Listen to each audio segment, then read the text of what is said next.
بسم اللہ الرحمن الرحیم۔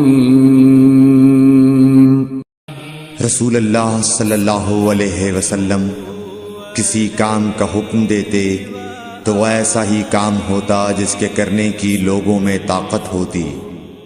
اس پر صحابہ کرام نے عرض کیا کہ یا رسول اللہ، ہم لوگ تو آپ جیسے نہیں ہیں، آپ تو معصوم ہیں اور آپ کی اللہ پاک نے اگلی پچھلی سب لغزشیں معاف فرما دی ہیں، اس لیے ہمیں اپنے سے کچھ زیادہ عبادت کرنے کا حکم فرمائیے۔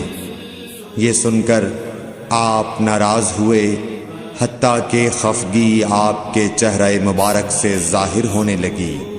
پھر فرمایا کہ بے شک میں تم سب سے زیادہ اللہ سے ڈرتا ہوں اور تم سب سے زیادہ اسے جانتا ہوں، پس تم مجھ سے بڑھ کر عبادت نہیں کر سکتے۔ صحیح بخاری حدیث نمبر 20۔